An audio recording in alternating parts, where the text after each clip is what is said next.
All righty, friends. Listen, I'm back. And very special episode. Very, very special episode. It is myself. I'm the Spectator. And I'm going to bring in the greatest director in all of the ACL. The man, the myth, the legend, Mr. Sean Haley. There he is, Mr. 603. I love it. Yeah, Mr. 603. I don't know. I heard you saying the same thing to Athena this weekend or out at Spencer's. So Listen, Sean, you know how it works. You know what I mean? I got to shake the babies and kiss the hands. I love it. No, it's great. No, it's great to see you out at Spencer's, and what a great weekend, man. That place was crazy. I mean, you're talking from a northern New Hampshire guy to travel all the way out there. Brought my son to college out in Arizona. I took a hop from Prescott, Arizona over to LA. Next thing you know, I'm renting cars. It's got 5 miles on it. The guy says, good luck. And it's 8-lane highways. I got to drive an hour and a half to Ventura. But once you get there, that place is amazing. Well, Sean, the scariest thing about California, it's not just the people that live there. It's the motorcycles that come screaming through them. It's the only state in the country where motorcycles can lane split. It's crazy. Yeah, for sure. Like I thought it was awesome. Dude, it was amazing. And we're going to get into that in just a minute. But, Sean, for the people that don't know anything about cornhole and don't know who you are, tell them a little bit about yourself there, my friend. I am the Northeast Conference director and one of the co-founders of 603 Cornhole. So we're, a league up here in New Hampshire, and we started years ago. I like to say we were kind of on the beginning edge of when cornhole was starting to get big, you know what I mean? And we kind of were at the right place at the right time. So we've run leagues of 120 teams and down to, 30, 40 teams. This season, we have 78 teams signed up on a Thursday night. You get 5 games a night. And then on top of that, you're done in 2.5 hours. So I just like to say that we were kind of at the right place at the right time. And we kind of got, I kind of got myself hooked in with the ACL and started out as a regional director and then worked my way up to the conference director. So it's been a crazy ride, and it's amazing to see the way that cornhole has grown over the past 2 or 3 years is ridiculous. Like the amount of leagues that are out there now is unbelievable. Listen, I mean, you were here before kind of bigger organized national cornhole was there, right? Right. Yeah. Yeah. When you really look at it, you Roger. Yeah. Brian. Who? Yeah. Brian. Yeah, exactly. The B-man. But you three were running this league in the parking lot of AJ's. Yep. And, you were doing, a lot of tournaments yourself at the time. And, 603 Cornhole was really starting to take off here in the Northeast before, cornhole was really popular up here. Right. Yeah. So you were in before it was, chic. Right. And then, kind of COVID hits and it kind of changes everything. I mean, I remember playing, before COVID, we had, I think it was 120 teams the first year I played. Yeah, it was at the Sports Center in Derry. We had 120 teams. That was our winter league, and we used to go around bragging that was the biggest league in the country. And then people were saying, well, there's this little group out in Texas called the TCL that has, a large following as well. And we're like, well, we're not the TCL by any means. We're just a regular old league that we're trying to start up. Those guys were like a legit like ACL/TCL like league. But I think people get confused by that, Sean, because there's 2 definitions of league when you really look at cornhole, right? Sure. 603 was a Thursday night cornhole league. It was one night. Right. Yep. TCL, is doing some amazing things, but they're more of an organization, right? They're they're running a lot of different events and stuff like that where, the league for 603 was a Thursday night where everybody showed up. Sometimes, we had a lot of people that were late, maybe, like people. just a few. Yeah, a few minutes late. Yeah, they had to. I could name them all. But it was between 6:30 and 7. And you got the kind of bracket play, because here's the thing. This thing was run on spreadsheets. And I'm not talking like you would bring these You would bring it to Staples Yeah. and have it like blown up on the table. You were running it with a highlighter, a pen, and a microphone. Yeah, still do. Yep. I think the ladies at Staples high-five me every time I come in on Thursday morning to pick up the sheets for the week. But yeah, no, it still is. Yeah. I think we need to get some new T-shirts. One highlighter, one pen, I and a love it. microphone.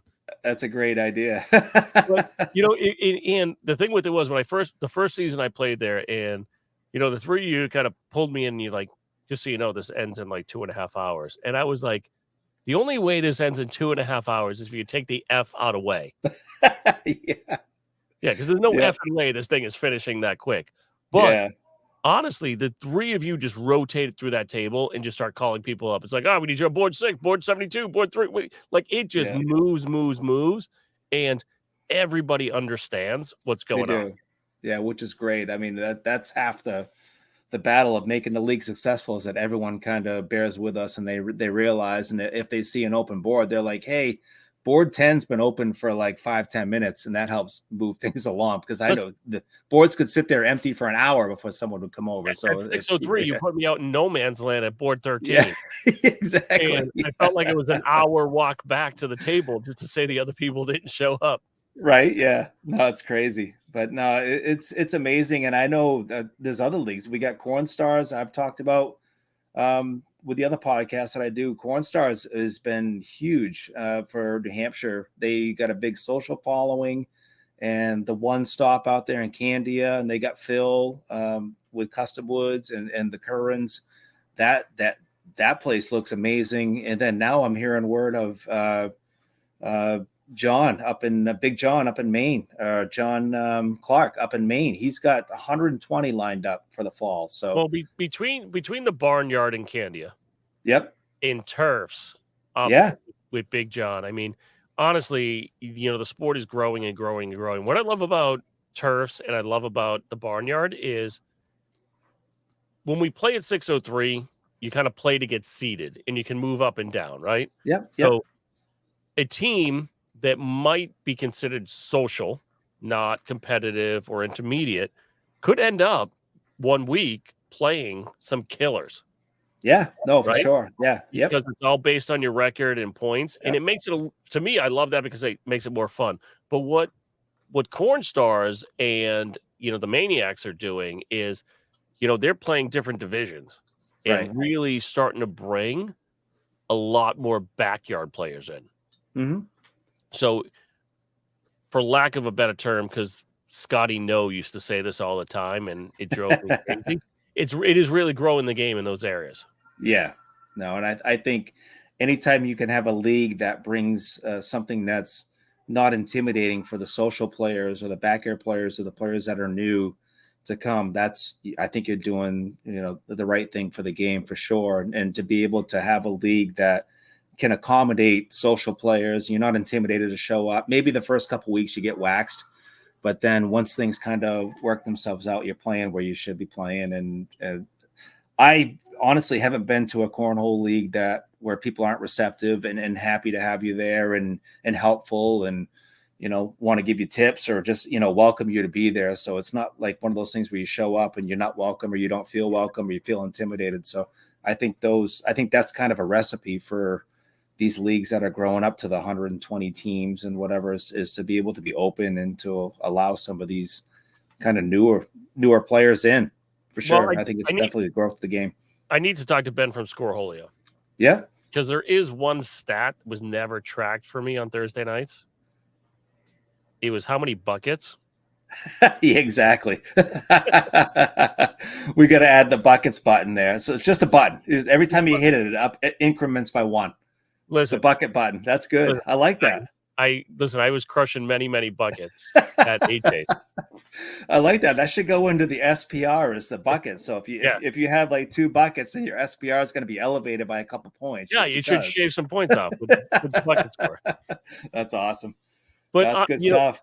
But like you said, you are the ACL director for the Northeast. I have my official ACL. Oh, that's old school looking too. That's an old school one. I think we might have some teams on this jersey, some states on this jersey. I don't know if they're still in the Northeast. Right? Like Delaware's not there anymore. Yeah, Delaware is out. So the whole bottom half by my belly button is grown. Doesn't exist anymore, right? Like That's Massachusetts is still awesome. in, Rhode Island, Connecticut, Maine, New Hampshire, Vermont, New York, New Jersey, right? Yeah, So I think absolutely. since the Jersey, Delaware. So this is like a collector's item right here. Well, I double remember collector. getting into the ACL too. Jeff Bashan was a huge part of that, and he's Who? always, to me, yeah, I know exactly, but to me, he's Mr. Northeast. People say that I've kind of been in the hot seat when we've kind of grown the Northeast to what it is, but all this started with Bashan and working with him, and he's still, in my eyes, a huge part of this whole thing here in the Northeast. And then that some guy from Pennsylvania took over from him, and then I had to kind of weasel my way in. That Well, harsh guy. I call those the harsh years. Yeah, the harsh years. Yeah, exactly. Love Joe Harsh. I love his family. Good people. He kind of got thrown into that situation in the Northeast. Can I clear the air a little bit here? Yeah, for sure. So I'm going to clear the air a tiny bit. When I went to the Albany, I think, was that a regional? Was that a conference? No, that was an open. Or open. Open, Yeah. yes, because it was supposed to go to Foxwoods. Yep. But we couldn't get Foxwoods. So I get there, and the Crew Cup team was under my name. And what a lot of people don't realize is when I play like ACL, it goes under my real name, which is Donald McPhee. It doesn't say The Voice. It doesn't say anything else, or Doghouse or any of the Dogcast. Like everything, all of my cornhole information is hidden. Yeah. So Keck and Harsh are behind the table. And when I walk up to make sure I checked my Crew Cup team in, they both just gave me a look. They're like, what? And, there was a lot of tension back then. There was. Yeah. I never had a problem with Harsh, Keck, Trey, or Stacy. If you remember, I always had a problem with the organization as a whole, right? The rules, and some of the stuff that was happening. Listen, yeah. I know it's a business. I know it has to grow. I know there's certain things, and we'll talk about more of this later, that a lot of people hate. Yep. Because I've heard a lot of terms thrown around in the last year, and I used a couple in the beginning. One might be money grab. Yeah. Right? Extortion. Right? But when you really think about it from a business standpoint, almost every other league has followed kind of the same formula. Sure. Yep. Right? But what we're here first to talk about, let's talk a little bit about Spencer's, because we just got back from that epic thing. We started talking about it a little bit, Sean. I'd like to hear it from, you're a director, and you were out there working for the ACL. So I think the first time I saw you, you had about 72 tablets stacked up in your hands. Yeah. And you were running around trying to fill up the boards. So kind of walk me through your week and kind of what you were doing in the background. Yeah, so actually Spencer's was a little bit easier compared to some of the other ACL kind of national events. We'll start with those. You show up there, you got to set up the boards, right? There's a crew that comes in, sets up the boards, measures everything out. You're working on tablets. You're doing all that fun stuff. Here at Spencer's, they set up everything. That Spencer McKenzie's rolled out the green carpets. They put the boards out there. They put the score towers out there. The only thing that we were responsible for as directors, obviously with ESPN broadcast, that's another crew, but for the ACL directors, Keck, myself, and the other crew that were out there, was pretty much tablets and working on brackets was pretty much the biggest thing. So it was a little bit easier than I thought. I had to set up my own boards. Right. Yeah, exactly. Yeah. So that was on you then, but yeah. So, the biggest thing out there for ACL directors was actually getting the brackets set up properly, and tablets was the biggest thing. And when you have 132 sets of boards, that's 132 tablets. And you know how those tablets work, right? I mean, they were sitting out in the sun. Players were turning the brightness up. So tablets were starting to die. We started like 8 a.m. Tablets were starting to drop about 1 p.m. And that's probably half the day, right? We were going to a lot later than that. On our court, we tried multiple different things. We tried moving it down one side. We tried moving it to the other side. We tried, we didn't turn the brightness up, but we were trying to move it everywhere we could. Right. Yeah. To try to make it work. I need to talk to Greba maybe next year for a Titan hood. Yeah. Just Yeah, so we talked. Yeah. maybe it's like backlit and it comes over the tablet. Listen, I understand like the brightness is down Yeah. because you need it to last longer than you can. Because here's the thing, if you were to make a battery pack for every single one of those tablets, Mm-hmm. that Yeah. is a pallet that a forklift can barely pick up because that's a I lot of know. battery power. It is. And they even talked about, I know Todd was saying, one of the suggestions was to make kind of a whiteout background or something that's made for outside. So instead of having that dark background that you would have inside, maybe it's opposite and you got lighter so you can turn the brightness down, but you can still see it because the background is white instead of black. So there's some things they're going to try, but it was definitely but if you bring the white up, that's task. gonna chew battery a little bit. It So might. Yeah. Yeah. It still might. but Still maybe might. you But go like invert colors and go for like a weird color because even if you're on a broadcast court, the cameras will pick it up a little more if you go invert. yep. Yeah, no, definitely. Those are all, definitely things that they're working on. But that was literally Like, like the Wi-Fi was good. tell the Everything else was pretty solid, tell the except IT for guy to call me, Sean. what's that? Tell the IT guy to call me. Exactly. Everything else was pretty solid. So the biggest, not even a headache, but the biggest thing that we had to deal with was questions from players, which is understandable because a lot of the Spencers kind of crowd, they're not your typical ACL well-versed, experienced crowd. A lot of them are like beginners, like someone that would show up, hey, we've never done this before, we don't know what to do.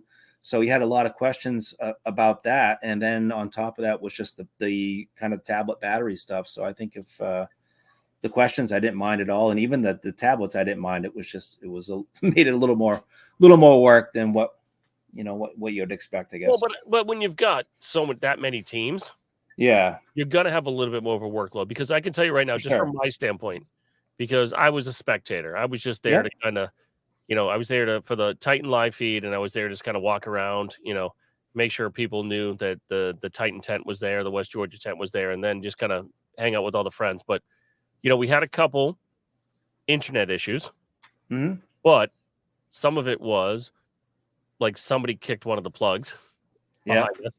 that'll do I'm not gonna say which tent it was. it.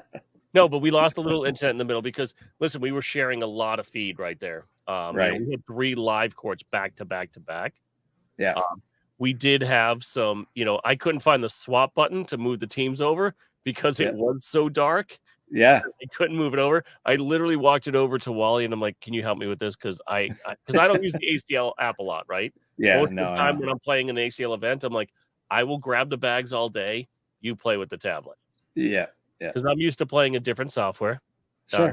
They might be a sponsor at the bottom of the screen I right there. get that. But the other thing was we did have some Wi-Fi drop off here and there, but for the amount of space that Spencer was covering, right? And the Crazy. ACL Yeah. was covering, it was obnoxious. Like Yeah. in reference to, like a big city, if anybody's ever been to Boston, we're gonna say like the Old North Church was where ACL was, where you were sitting at the desk. Yep. Yep. And I literally had to walk past, halfway up the Freedom Trail just, Yeah. just to get to the bathrooms. Yeah. Like Yeah. You're not kidding. when you look at the map, everything looks so close. Right. But when you get ground level, it was so spread out. It was. Yeah. It's only going to get bigger. Yeah, no, for sure. And one of the biggest questions that people asked, especially on Saturday when we got to kind of the rounders of the big tournament, was, hey, do you know what boards we're going to be on? Because they want to set up their chairs. They want to set their camp up because they know they're going to be there all day. And it was that big where people actually, that was the biggest question on their mind was where they're going to set up their chairs for the day because they didn't want to go back and forth. I almost went to the campers that were for sale I know. on the outside past the car show just to Right? take a nap. I'm like, listen, before I buy this, I need to try it out. Yeah. It was a great time. I mean, again, first time being out there, and I have seen video of the old ones, and I don't know if the wind was as bad as it was in the past, but I've seen videos in the past where the wind was whipping. It didn't seem to me, again, I was inside, but it didn't seem like it was as bad as usual, but it still was windy. And one of the biggest things that I noticed too is these boards stay outside all night, right? So you come there in the morning, they're probably wet, damp, and then they get hot because the afternoon sun. And then at nighttime, tablets were coming in soaking wet, like you had dumped them in a bucket of water. Well, Sean, So it's like, I was, I got back to work on Thursday because I took a couple days to recoup because I didn't know if I was going to make it home directly. So I took a couple of days off, but I get back to work and everybody's like, "How was it?" I'm like, "Well, it was almost like New England weather. right. It was like 4 seasons all day." Yeah. So we got in a little earlier because I did have my vendor badge along with my VIP badge. So I had the little smiley face vendor badge. And we would get in there in the morning and we had these cloths that are like ShamWows because we were literally like squeegeeing off the board. Because if you threw a bag and tried to throw that, your bag would be soaked at least until noon. Yeah. And the boards played, like for bracket A, the boards played kind of true. Sure. When you got to about 11 o'clock is when the sun was kind of right over you. Mm-hmm. And that was right about the time B bracket was about to start. And the boards got a little faster. And then when C bracket started, it felt like somebody turned on a fan because the wind just picked up. And where we were, like where the Titan court was, one board was kind of sheltered by the tent and all the other live feeds. So if you were throwing down, it was good. If you were throwing up, as soon as it got past the tent, the wind either knocked it down or sent it like right. That's crazy. But that's the thing is, last year though it was much worse. Like because everything was very open. Right. So last year I saw players like maybe like Adam Hisner. Yeah. Trying to throw on his knees, just trying to keep it low. I heard a lot of people with their philosophy on how you should be throwing at Spencer's. And I think it's different for everybody because everybody's like, oh, you got to throw a heavy bag and you got to keep it straight. But you know what? I don't think that worked for everybody. I saw some, not to make anybody feel bad, but I saw some ugly bags working. Right. Yeah. No, for sure. Like they were coming in at some weird, treacherous angles. And it's kind of like some of those videos you see the planes trying to land between two mountains. Yeah, exactly. Drops in. It was the same thing. Yep. I saw some names on that B bracket that were like pro level names that were on there. So it just shows you that either the conditions played into that or they were just some tough brackets that people had to go through that were in the B bracket. And I mean, it was it's crazy to see some of those names if you go through the results. I was talking to some people on the outside and they're like, hey, we got a good bracket. Yeah. We got no pros. We're going to be okay. Right. But then once you get there, it's like, well, here's the thing. Like you think you're going to play against people you should smoke. That's like the worst way to show up at a board sometimes because you think you got it. And then these people just show up and they're like, listen, I'm going to smoke you because there were some people that had some marginal names that I knew that thought they were going to be better and they didn't do as well. Yeah. Especially with the weather conditions too, with the wind, like you said. I mean, that's a little bit of an equalizer. I mean, obviously probably the cream's going to, rise to the top, but that still kind of helps players out a little bit there. The cream did rise to the top because, it did.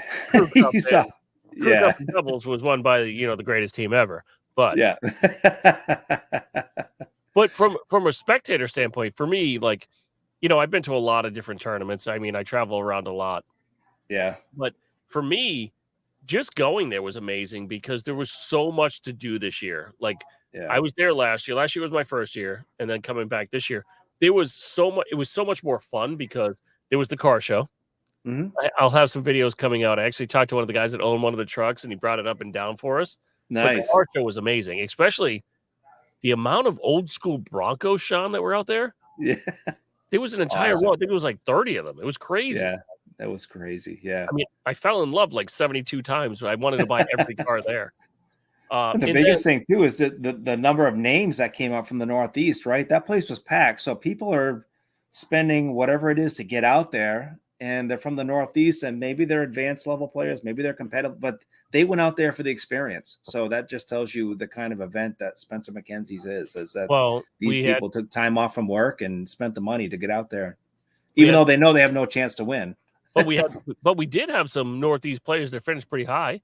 A lot of them, yeah, especially for the blind draws. a lot of the blind draw guys did very well, and ladies, Yeah. hit I the mean, board. It was cool. Jacob had one of my best friends in the whole wide world, Scotty. Me and him met Nice. a long time ago. He's Yeah, been a friend of mine for a long time on Facebook. I got to meet him a couple times. He's an amazing guy out of he California. is. And Yeah. the two of them were able to, take down a Brian Durrell. But we had Riley. Yep. who's been Riley. complete- Yep. She's been completely up and coming, and she's starting to, she's become a real killer on the boards. And Scotty was funny because he and Jacob, that was the last tournament of the night. And like I said, it's 10 o'clock comes around. Spencer McKenzie, the guys, like the security guys, were locking the doors, and we're like, whoa, we still got to get tablets and stuff. Hold on. Sean, so that's why that ended up being a tie. So, Crew Cup. Yep. Crew Cup to go to ESPN. Right. Yeah. I was there with you. It's Team Titan versus the Cowboys. And I love both teams. And it hurt me I had to cheer for my Titan boys, but I still love my Cowboys. Yep. And literally, the security guard was like pushing us. I'm like, I'm standing there, I'm like, do you know who that's our team. Like, right. That's Team Titan. Like, we have to finish this game. If we don't finish this game, ESPN does not happen tomorrow. Yeah.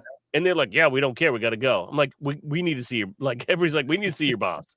And I don't know if it was Keck or who it was that kind of ran over to try to get John. Because I think it was Todd. Yeah. Todd. It was Todd Kazicki. He's like, this game has to finish. Yeah. And we were all nobody had a beer in their hand. Everything, we were just so dry. Yeah. We were just this game has to finish. And they were literally locking doors while we were sitting in there running the event. We're like, we got tablets out there. We got to pick up stuff. So like 10 o'clock hit, they were ready to lock it down. Told us? You know what they told us out on the field? What's it's wait for them in the parking lot. Yeah. Like, really? I'm like, are you kidding me? I'm standing there with Greener. I'm like, do you know who this guy is? I love it. He's like the best bad maker in the world. Right? That's funny. You tell him to go wait in the parking lot? Yeah. I'm like, that's crazy. But and here's the thing. I understand they're doing their job. Yeah. But John has done an amazing job growing this event every year. Oh, it's amazing. Yeah. And through the Book of Face, through some other pieces on the Book of Face, I hear a lot of backlash of selling out. Yep. Right. It used to be a much more fun event because you only threw one bag. You only did Speak about it. They supplied the bags, right? It was the boards were, supplied. It was a whole. But I can tell you their thing. I am not part of the ACL. Yeah. I can tell you that was a partnership agreement. John fought for many other bag makers to be brought in because there are bag makers there that don't have a stamp. Right. In any other ACL event, that is a no-go. Sean, if someone's at 6-0, if someone's up at your regional, we're at the Derry Sports Center. Yep. I walk up to you and go, that guy's bag's not stamped. What happens? Yeah. You got to go tell him, hey, buddy, you got to use a bag that's stamped, or those bags, you can't use those here. But if he makes it to the end and we're in the finals, we've had conference events where the player won the event, wasn't advanced. It was one of the other divisions.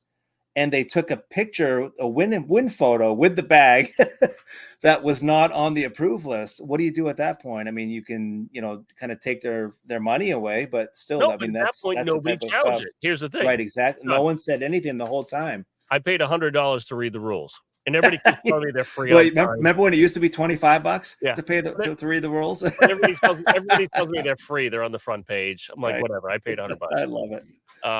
But the thing with it is, if you don't challenge the bags, you just shut your mouth. But it comes tougher. Like the director's job's getting tougher and tougher every single year. But John fought for people that supported him to keep their bags in there, like early bags. Hunter Richmond, great guy.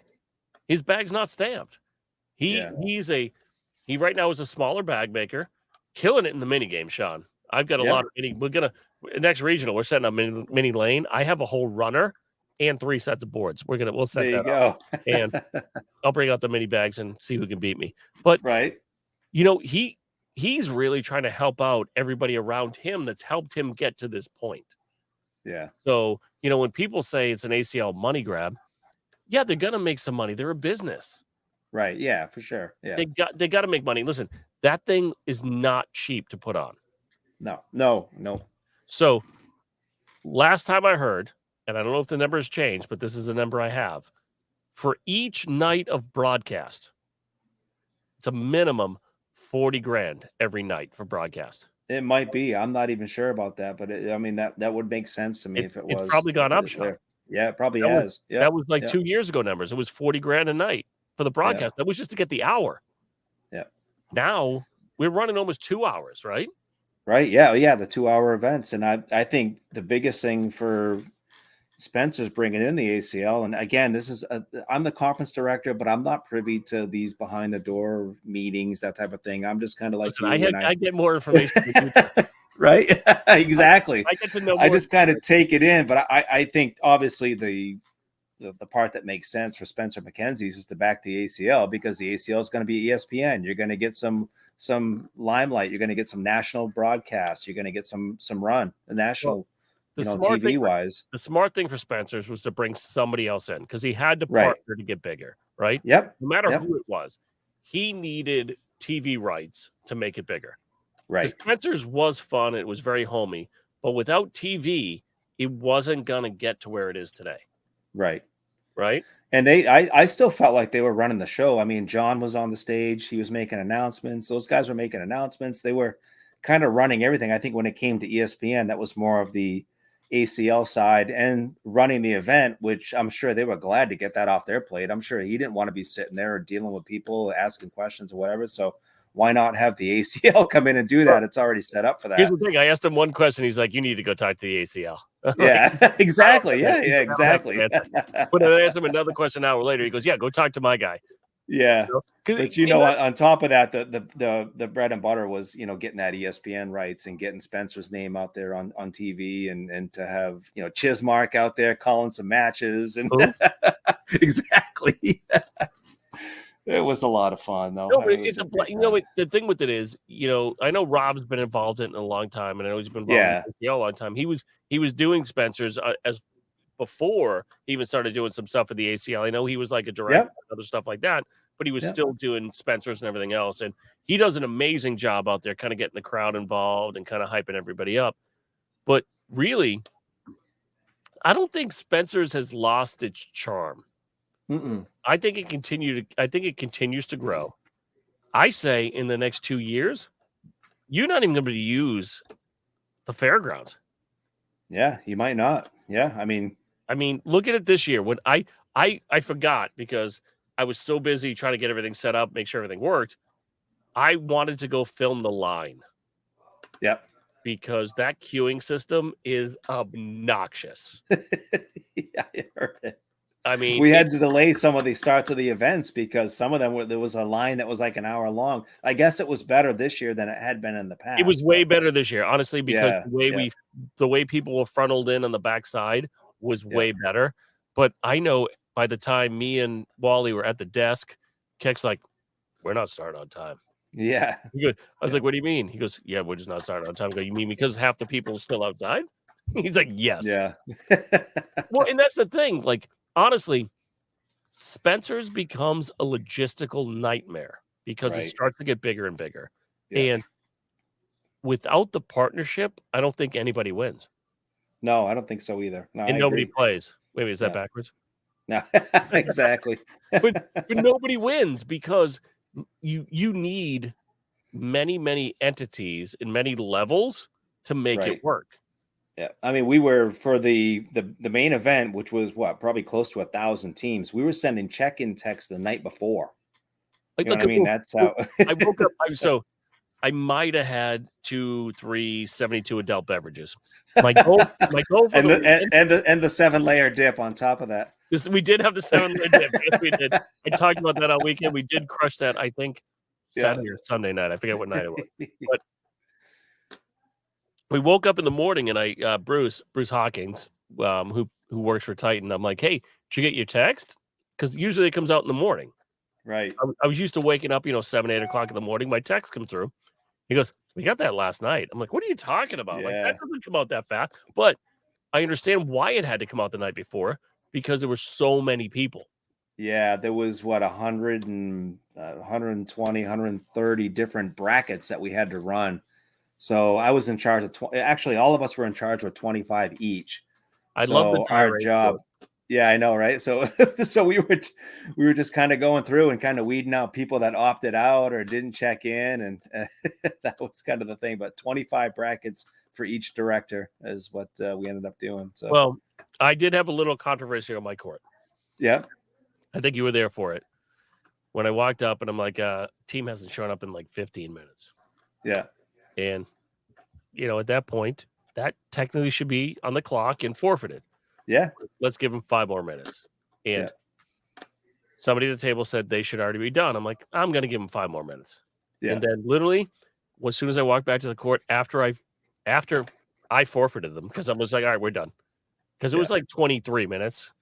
Yeah. They're there at the court waiting. And I'm like, you guys are done. I'm like, you've been forfeited.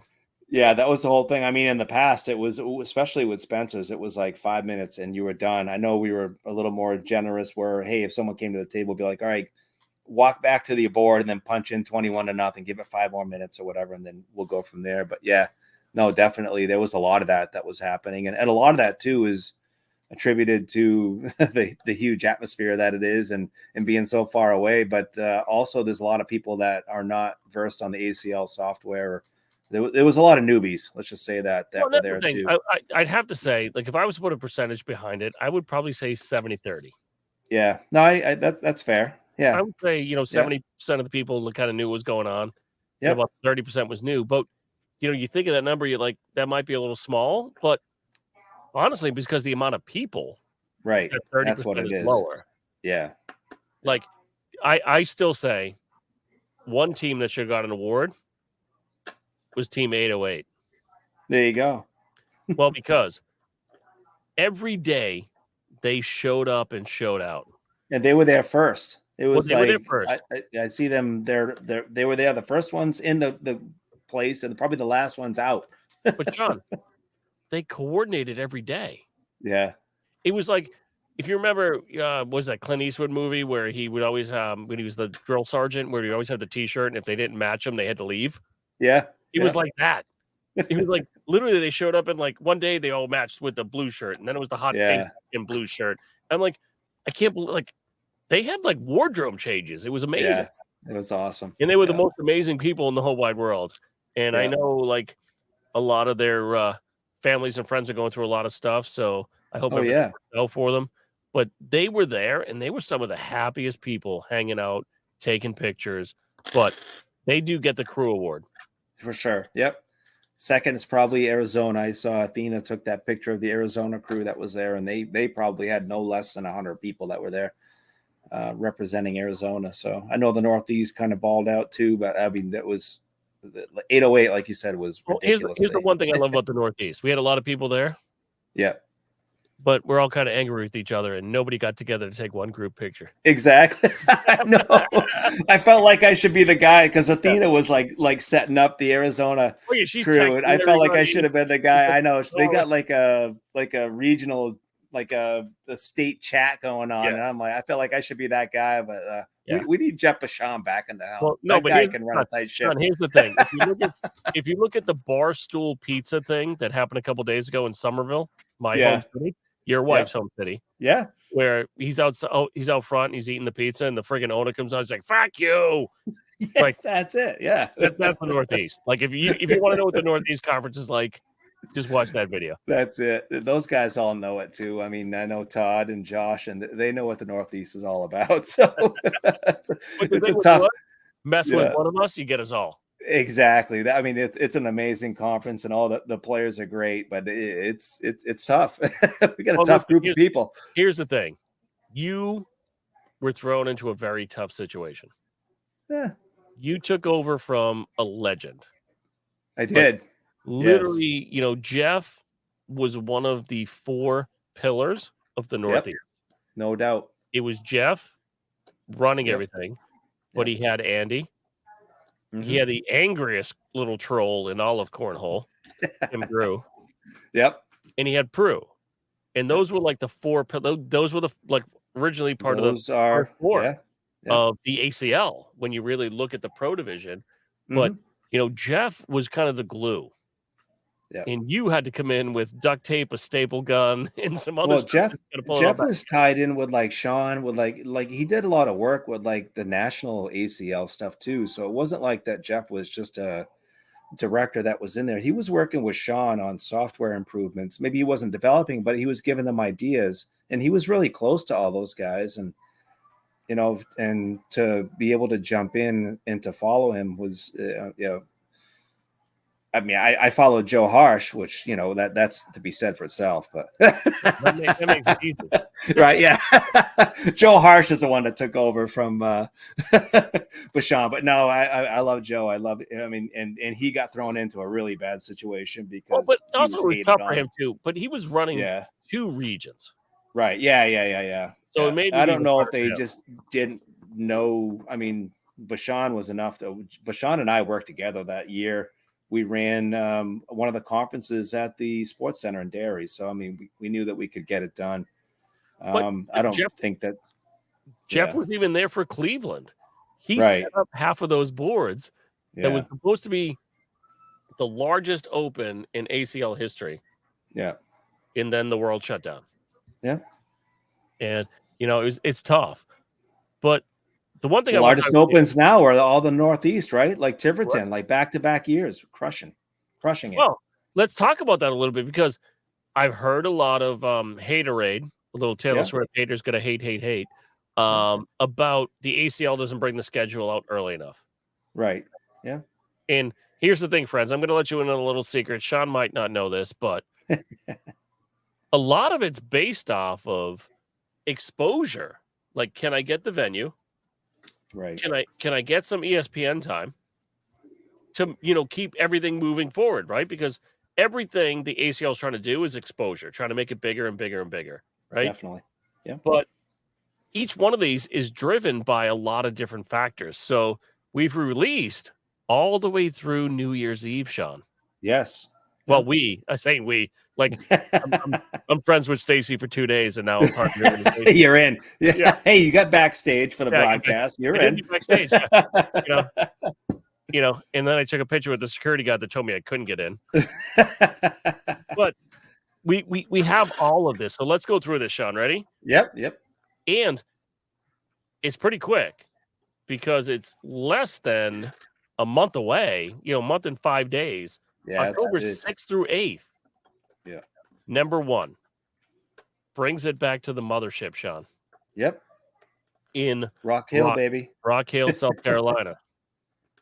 And then literally just 18 days later, October 22nd, 20th through 22nd, brings us to Des Moines, Iowa. Ooh, yeah. Well, that is near one of the greatest truck stops in the whole wide world, I-80. I've been there, hung out with Reggie Ricks, so it is pretty close there. November 10th through 12th is one near and dear to my heart. I'm going to have to put in a schedule request right there. Yes. Because that is in Tiverton, Rhode Island. Do we know if it's the same venue?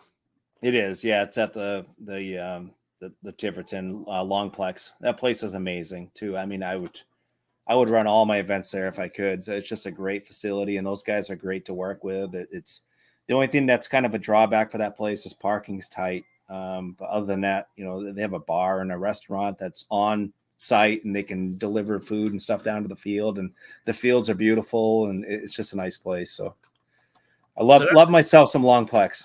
Well, that's a great one too, because it puts you close enough at the beginning of the season, but far enough away from Thanksgiving so you don't run into any family time. Right. Yep. And then the next weekend to me is a little tougher. I love where it is because it's a honka. Love it, baby. little Tennessee, baby. Little Tennessee. November 17th through 19th, we're playing in the Jungle Room, number 4, Memphis, Tennessee. Nice. I mean, that would be what I want to go to. Yeah. But working in the retail, that one might be a little tough back A to little back. tough. But I would love to get me to some Memphis, Tennessee, do a little Tennessee's great. I've been there a few little times. tour of Graceland. Yep. Definitely. We can hang out. I can even bring the bike. Maybe you can ride in the back. Maybe, I don't know. Be like Dumb and Dumber. I'll be. And then the next one, we take a little bit of a break for a couple weeks. We give the because it's no longer Keck in the truck. It's now some semis because we've upgraded. Right. Yep. So we go to number 5, December 1st through 3rd, in a town that I spent a lot of time in when I used to work for a little red company called Circuit City. Mm-hmm. We go to Richmond, Virginia. That's a sore spot for me. So just so you know. What's that? That's our first conference, ACL Northeast Conference #1, Utica, New York, is that same weekend. Ooh, so I'm not making Richmond. No, so I'm saying that they're trying to get us to kind of bounce off of that, but we'll talk about that in a few minutes. Go ahead Listen, and keep John, going with your schedule. if we need to move cameras and stuff, I'll move the cameras. I'll Right? bring all the equipment. Next one, December 8th through 10th. This is one that I bought a couple tickets for, Sean. Nice. I did go into a raffle. There might be some controversy on the raffle right now because maybe you're not supposed to raffle tickets off to stuff. Right? I don't know. But that is ACL Australia. Nice. That's cool. I know a bunch of people are heading out that way, so that should be a good take. Yes. Sure. I think your spin might go backwards. Right? Yeah. Because doesn't the flush the toilet? It goes. Yeah, exactly. You might have reverse backspin. I don't know. But that's a nice 24-hour plane ride, right? Oh yeah. You fly in, get completely friggin' wasted. Oh yeah. From just a flight, not even drinking. Yeah. And then you try to play with Trey or Mark Richards, and then you're gonna fly home. I mean, shit. That'll be cool. And then we take a little bit of Christmas off. So we take a little holiday off for people to spend time with their family. But this is one I might try to make, Shauna, for New Year's. Yeah. The 28th through the 31st. We have open number 6 in the Sandbox. And some of my friends from this place will know. Christy Leonard, I'm talking to you. I might be down there. This is also the NCCC. Yep. And the HSCC. So, Sean, let me know what are those terms, because I don't speak ACL. I don't know. You gotta let me know. I'm thinking National College and High School. Yes, there you go. The high school championships. Yep. And formerly the Subway Series. Yes, exactly. But they're not a sponsor anymore, so don't listen to that. But that is in Myrtle Beach, South Carolina. That's awesome. Yeah. And for people that are trying to say like 1 through 6, there's 2 in South Carolina. The difference between Rock Hill and Myrtle Beach is a huge difference. And I did see some kind of feedback on Facebook saying, East Coast for the kind of first half of the season, and there was some complaints about that. But the one thing I love, though, Sean, is all of these places besides Tiverton, maybe, and Australia are easy to get to. Definitely. And less expensive. Yep. When you're really thinking about, and I used to talk about this on my old podcast, Sean, where, the average cornhole player, not making a ton of money, really try to pick and choose where they want to go and where they can spend their money. I think these 4 out of 6, because, I'll say 4 out of 5, because Australia doesn't count because it's not an open technically. Right. I think 4 out of 5 are pretty reasonable. Like Rhode Island's a little more expensive just because of where it sits. Right. It's a little bit out of the way. There's no direct kind of. Well, but because you're between New York and Boston, right, it can be a little more pricey for some people. You know what I mean? Yep. Like if you're not from this area, it's a little more pricey. It would be the on a menu. It'd be the $4 signs. Not exactly. Right. But every other one of these has great packages, especially Myrtle Beach. Yeah. Myrtle Beach is known for what, Sean? Right. I mean, that's golf, right? That's golf, right? Yeah. It's known for golf. Like it's not known for cornhole, but cornhole in your sandbox is amazing. And I love the name because it just sounds dirty and clean. I love it. But Like Myrtle Beach in off season isn't that expensive, right? Richmond is not that expensive to get to. No. Memphis, Tennessee, you maybe get a little Elvis tax, hunka hunka. Yeah. You know, Des Moines, Iowa, you know, maybe you got to fly into a different airport and maybe drive a little bit. So you maybe get a rent a car kind of tax there, but not too bad. Nope. And then Rock Hill, not too bad. You can fly into Charlotte. I love it. I fly into Charlotte every time, and it's a 45-minute Uber ride or whatever, Or you get to a get rent a car down and there. split it between 3 or 4 people, Yeah. right? You Yep. kind of set a Facebook page. Hey, I see it all the time. Who's landing at 3:00 or 4:00? Right. Yeah. Yep. Right? You Yeah. split it with somebody. Rock Hill's great. But I think the first half of the season, I'm going to call it the budget season. I love it. Yeah. You know, I think that's a good way to kick off the new season, right? You got opportunities to go to travel to some of these places, and the only kind of gripe that I have is that they have so many of these open events now. It's hard for us to, especially the Northeast, to try to schedule regionals and everything else because you only have so many weekends to choose from now. Here's my gripe. I work in retail, so I have so much time off. Yeah, I'm exactly. going to balance between the family and cornhole, right? You know, this is added some complexity here because every single one of those, I'm like, I'd like to go there. Yeah. That's kind of I'm dealing with a little bit of heat for the the ACL Northeast Conference #1 because it's the same weekend as Richmond, and I'm like, well, we tried to something's move got to it, break, but John. yeah, no, exactly. Yeah, that's what I'm here's the saying. thing, and that's why having more of them, I think, helps people. Right. Yeah. So if you can't make this one, you got more opportunities to try to hit. Right? Yeah. As long as they don't give us a hard time for having it on the same time, and we're kind of working through that now. Where they haven't really given us a hard time, but it's like do the best you can to try to make it work. I'm just thinking this first half of the season, Budget Rent-A-Car should be the sponsor. Yeah. Listen, definitely. I'm calling them out right now. Give me a call because I should get a cut of the contract. It's not a bad idea. But Budget Rent-A-Car because I think this is a great budget part of the season. It is, yeah. That leads me into, though, Sean, we're talking about money. Yep. We're talking about people spending their hard-earned cash. The ACL has released the new levels. They have. And in the past, I probably would have been more upset about the levels. But I think I heard you put it in a great light and really explaining it. Because I'll tell you from my point of view, when PDC was there, it caused players to be in PDC more than what the new level is. So let the people know what's going on. Yeah, so I mean, even with PDC, I mean, that was another whole day of worth of events. So the PDC players had to travel to all these national events.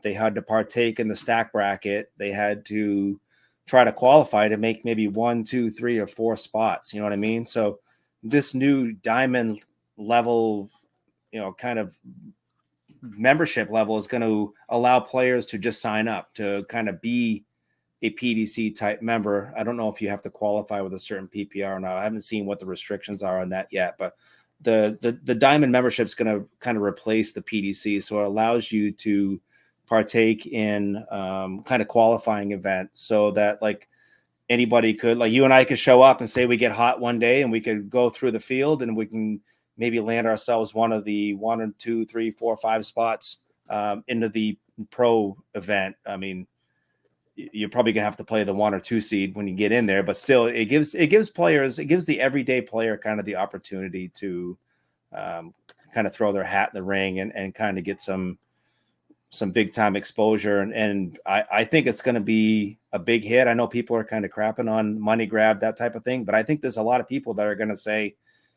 that are cocky or confident and say, hey, I'm going to pay the $500 and who knows, maybe I can win one of these one or 4 events and have a chance at this. So I think you're going to see a lot of those. I think it's going to be a big success for the ACL. Well, I think it's going to be a big success for the players too, Sean. I think, yeah.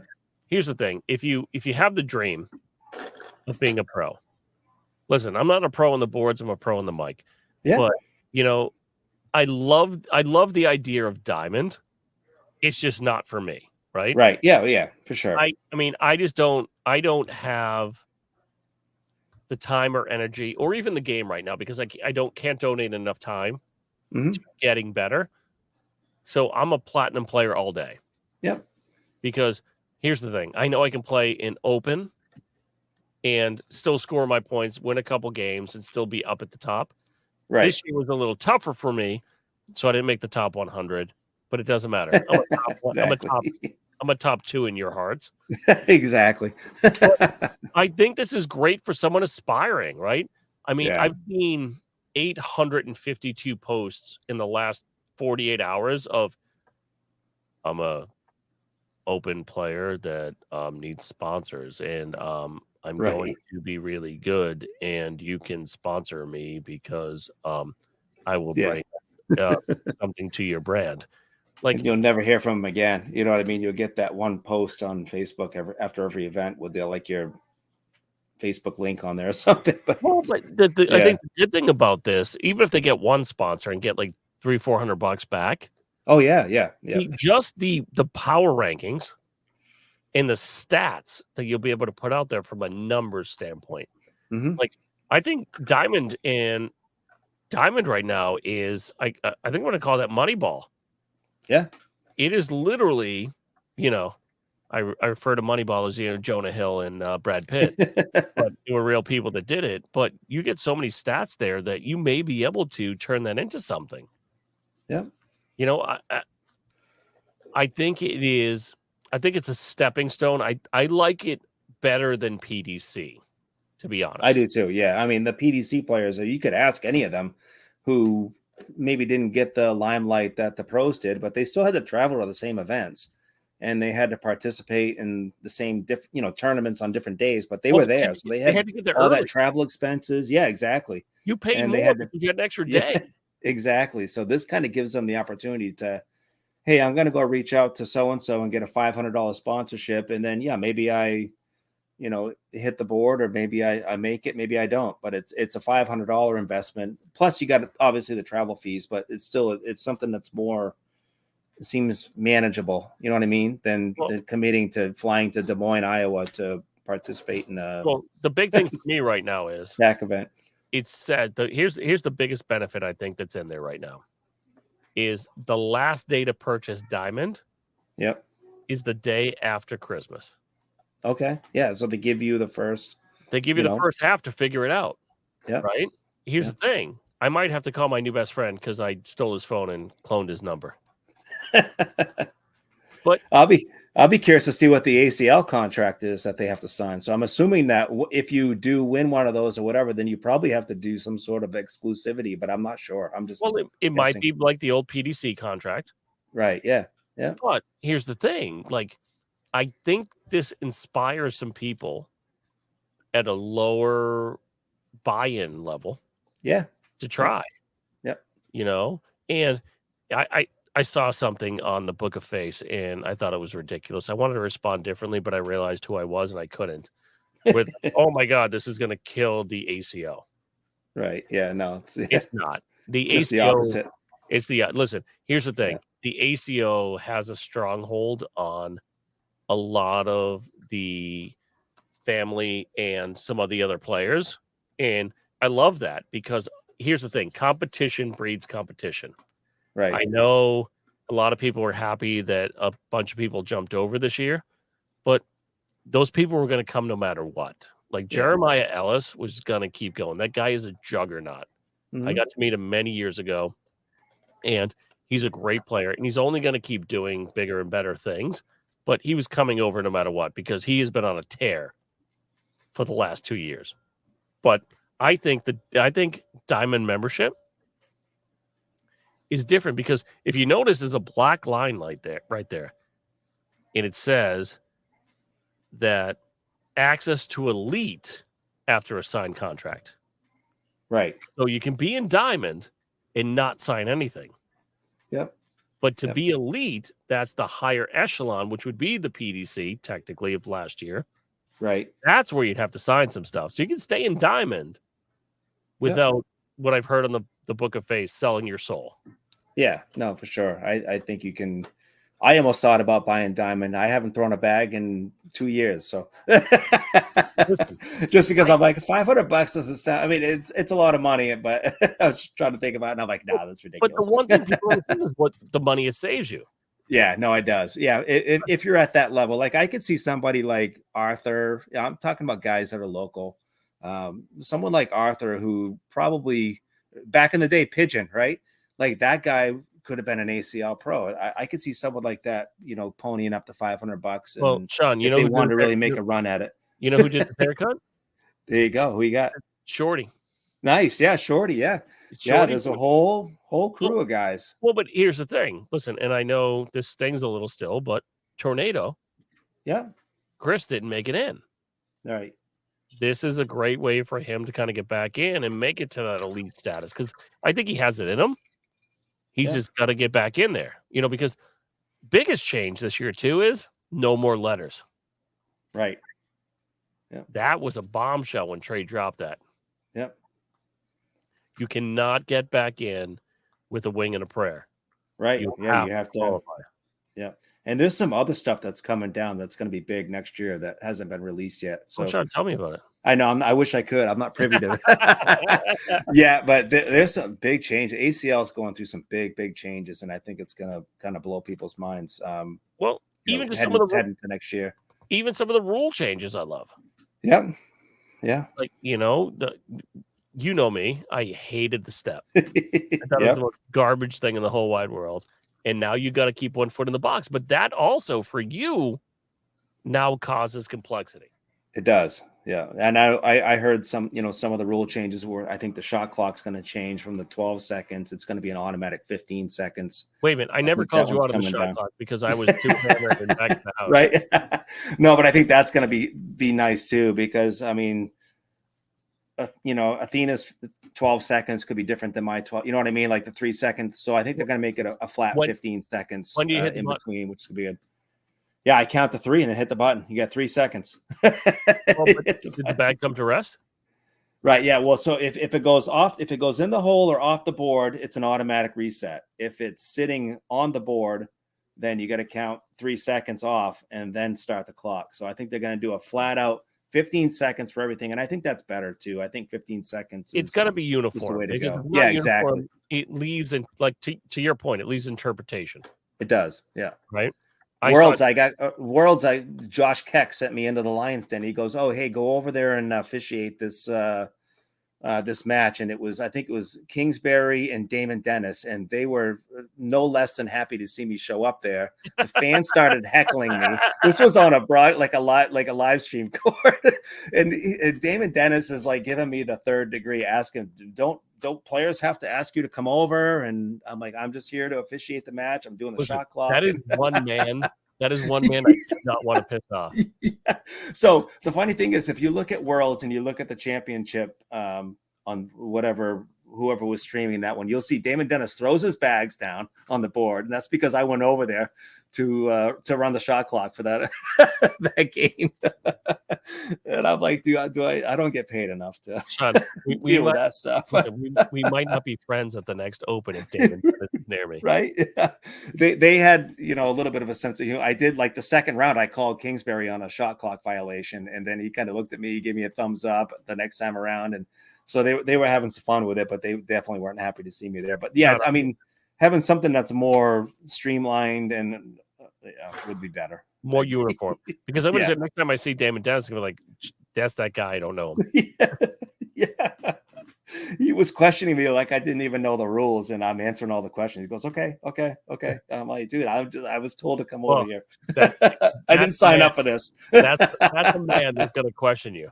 Yeah, he knows what's supposed to happen. Right, he's the one that will push that shot clock for 12 seconds. He'll push it every time too. So I mean, that's why they sent me over. Is an even number, right? Yeah. But the other piece is going to be hard for you is the new bag rule. That's crazy. Yeah, I'm just learning about that. I haven't even really looked into it, but the different weights and that stuff. That's my confusion here is, does that have to be called out on the bag? I have no idea. Is there going to be another stamp? You know what I mean? Because right. Here's the thing. The concept, I understand. I don't like it but I can have a heavy bag at the tolerance of what 1.6 or whatever it is, Yeah. 1.5. Yeah. I'm throwing that first as a blocker. Yeah. And then I've got other weighted bags. Like, is this a fungo bat? What's going on? No. Now you got to have bag manufacturers that are going to put like an H or whatever on it to differentiate, like for heavy. You know what I mean? I don't know how they're going to. I just don't know how that's all going to work. And this was all I just learned about this probably over the last couple of days. I didn't even realize that that's kind of the extreme that it's going to. But that's a lot. Definitely a lot. I mean, it's definitely going to be interesting because now, like, if you get pulled over with your trailer and they say Right? like 82 cornhole boards in the back, and then like a drug scale. Yeah, yeah, exactly. Yeah. I used to train racehorses, and they would get mad at me if I had any type of scale in my room. I was just weighing supplements, but they always equated it to like being a drug scale. Oh, like, you know what I mean? Yeah, you're weighing drugs. Powder on it. Yeah, exactly. And they're like swabbing it. They're calling it a dog. Yeah. Upsets the horse. Yep. No, it's crazy. Yeah, no, it should be. I have to look a little more into the rules on the new bags, but that's crazy though. With it's gonna be interesting. Sean, listen. Yeah, I drive the RV around the country. Yep. And because it's my dad's, it has New Hampshire plates. Yep. And I have a Lawrence driver's license. So if anybody in the country wants to look up Lawrence, we are like the fentanyl capital of the world. So every time I get pulled over, it's like almost a 3/4 strip search. Yeah. That's actually, did I tell you my story going out there? No. I got put in the extra secret security line. Oh, jeez. So I get to Logan Airport at, friggin' 6 o'clock in the morning. And the girl looks at me and she puts my ID down. It goes red. Yeah. And she's like, stand over there. And I stood there for like 20 minutes. And then some guy comes up to me. He's like, come with me. And he moves up the little ropes. And I go over there. I got my luggage and everything with me. Good thing I didn't bring any bags because I wasn't throwing. But I had 8 people grilling me with questions, Sean. Oh, Jesus. They're like, have you left the country recently? I go, well, technically yes and technically no. I've gone to Hawaii. I've been to Georgia. I've been out to Iowa. I've been here. I've been here. I've been here. It's like leaving the country. Yeah. But I went to, but my last trip 3 weeks ago was with my wife to Costa Rica. Yeah. Oh, yeah. Yep. And they're like, you travel a lot. I'm like, yeah, I do, but I don't deal drugs. I play cornhole. So literally they swabbed everything in my bag. They even swabbed my underwear. Good thing it was going and not coming. Right. That would have been a bad scene. Yeah. That's crazy. But so Sean, as we kind of get to the end here, what are you looking forward to this season? I'm looking forward to watching Mark Richards and Tony Smith. I'm looking forward to that matchup. Do you like that pairing? I don't know that I like it, but they're both quiet players to me. I don't know. They're elite level players. Just interesting match. And I'm curious to see. I wish I knew how much Mike Hennessy spent on sponsorships this year. You want to know? He's really going all in on that stuff. Do you want to know? Yeah, of course. Everyone wants to know. $72. That's it. That's it.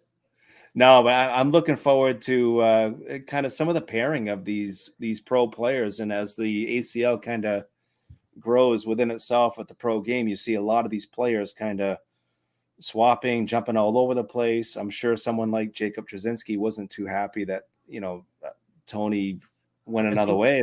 Has he landed yet? No, I have no idea. No, I haven't heard anything. So I'm not even sure. Nope. Haven't heard anything from him. He's a great player too. He's another one that's, you know what I mean? He's not like Jordan Power, but he's got that kind of fire. You know what I mean? Like Jordan. Well, wait a minute. The most disturbing picture of the weekend was him and Tornado. Him and Tornado. Yeah. Both with shirts off. I'm like, ooh.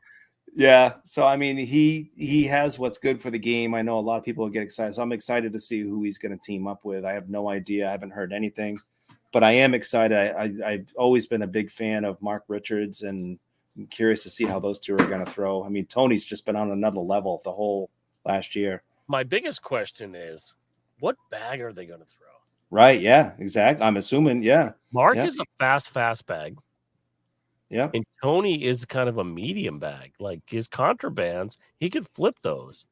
Yeah. For Tony to do that in the lucky line, I think he's going to come down to almost the Celtics or the new Lucianos, like to really get that bag cutting and working the way he wants, especially where I know at the end of the season he was complaining about some fast boards. Mm-hmm. So I'm excited to see what bag they decide on and when they switch in a tournament. I think that should be a stat when they get to the final broadcast boards. How many times do they switch bags? Right. Yeah. I like that too. I'm all in for that. Well, because I think it makes it interesting, right? For the average viewer at home doesn't know much about bag technology if they're not corporal nerds like us. You know what I mean? Right. Yeah. Yeah. Yeah. But I think it makes it pretty interesting. I think some of the other things I'm interested in is this new diamond membership level, and I want to see who's going to come out of the woodwork. There's going to be somebody that's going to come out and kind of blow people away, and be, maybe they're going to make like the young kids did when they had the PDC, and the young kids would end up qualifying, and then they'd end up playing someone, and they'd beat them in the first round as coming in as like the 64th seed or whatever it was for their bracket. So I'm excited to see a non-pro and someone that's not on the radar step up and kind of hit the main stage with this new diamond plan. Sean, I have a challenge to Stacy and Trey. Yep. Since the last day to sign up for Diamond is the 26th, they should get us a flight, me and you. Yep. From Manchester, New Hampshire, down to Myrtle Beach. Perfect. So we can interview one of the people that went from the non-diamond to diamond. Mm-hmm. And why did they do it? And why did they feel it was worth it? Those are all great questions, and I think that would be a great somebody to have on podcast to interview too. You know what I mean? Is to figure out we can do these guys did this. We can do some commercials. We can do everything. Listen, we want to be down there though. We're multi-talented. Sean, we don't want to be down there, but if they need us, we can come. Right, we can do it. Yeah, we can. The other big thing that I'm interested in this season is the teams format. And I know the teams format has always been one of those things that the ACL is kind of saying that's the next big thing. We saw it with MLC. Maybe it didn't work out the way that they had hoped, but I know down at Worlds. Yeah, down at Worlds, I thought it was great. They had 8-man teams, 2 players played singles, and then you had 6 players, 3 teams of 2. I think that's a great way to do it. You can kind of align yourself with you put whoever you want to play singles. So say you got Tony Smith. Tony Smith's going to play singles against, the other team's best players. And then you have kind of a mix of doubles to round out your team. And I think, there's been talk that there's going to be affiliates that are going to be sold, like the Northeast. We could sell affiliates that are going to be maybe feeder programs for the New England Woodchucks. You know what I mean? So I'd be curious to see how that's all going to work out. Can we change that name? I know, right? I know. Can I ask you a question? Yeah. WTF does a woodchuck have to do with the Northeast? I know. I don't know. Like, why can't it be like the I know other teams already own some of these, like the Minutemen, the Tea Party. I don't know. Yeah, anything. Yeah. Anything. Listen, Sean, we might still own that name. I know. So I'm really curious, and I know that they're going to run teams events at the opens and the larger. So it's going to be like open teams format. So, we could have a Donnie and Sean team and put together a group of players and head down there and compete. And so I think that's going to be, to me, that's more interesting. And I like that kind of format of cornhole. Anything that's going to bring more people in and kind of make the game more interesting. Especially if it's not the same 10 to 20 people, I think it's going to be a lot more fun. Yeah, I think just the camaraderie, you know what I mean? The team aspect of it, I think is going to play big. I think the big miss, and this is a hot button right now, is the merchandising. Yeah. Because I just don't want a jersey with another guy's name on it anymore. I just want my name on it. Right. I don't even know what they're talking about for like money wise for these franchises that they're talking about, or these things. I'm sure it's not going to be cheap, but I'm curious to see when that all gets ironed out. I know that's the big thing they're going towards. I think that's going to be the rub, right? That right. Yeah. Because everybody already feels that there's way too much money coming in and not enough coming out. Yeah. But what I want to tell the people, $92,000 in 1 month for 2 people. Yeah. Right. Yeah. Yeah. That's a lot Jordan of cash. Power and Air Rubin. Right. That is 3 times the average income of the U.S. right now for the poverty line. Yeah. Like, they made a crap ton of money. Also, they play for the greatest team in the whole wide world. No big deal for there, but there was nothing but even at like I say at Spencer's, there was downtime, and the one thing I would do is get on Facebook, addicted to cornhole. The first thing, there was no short of 10 to 12 messages just kind of crapping on Jordan Power. And like the guy, he was killing it. Honestly, being on Team Titan, I've had a lot of time to hang out with him. Yeah. He's a passionate kid that is really excited about what he can and can't do. Mm-hmm. Guess what? We're not playing golf. Nope. We're not playing golf. Like, we need passion in this game because we do. Yeah. And he doesn't do anything disrespectful. Like, I know there's some rules this year about talking people's backswing and everything. He did not do that. If you put a shot clock on talking, he'd be under it. Yeah. But the thing with it is, people are way too upset and they get way too held into the bag they're throwing and the people that throw it. Right. Listen, I'm Team Titan all the way through and through because Greba has taken care of me through the years. By the way, if you go to Team Titan, you use Labor Day 23, you get 15% off. But the thing with that is, I love passion. Like, you know me. Like, the night I got to call out all the teams at 603 and we got to do that opening ceremonies, that was amazing. That was awesome. I love doing stuff like that. But because it brings everybody in and it creates an atmosphere. And I think Jordan does that. Like, nobody yelled at Duncan Clemmer when he was running up and down, high-fiving. Everybody's went to the other side. Nope. And nothing against Duncan. I love Dunky Dunk. But we need more passion in this game. Yeah, Jacob Drzezinski's another one, right? That's a fiery kid, right? I mean, when he's on there, he's passionate, he's fiery. Maybe he needs some shorts that are a little bit longer, but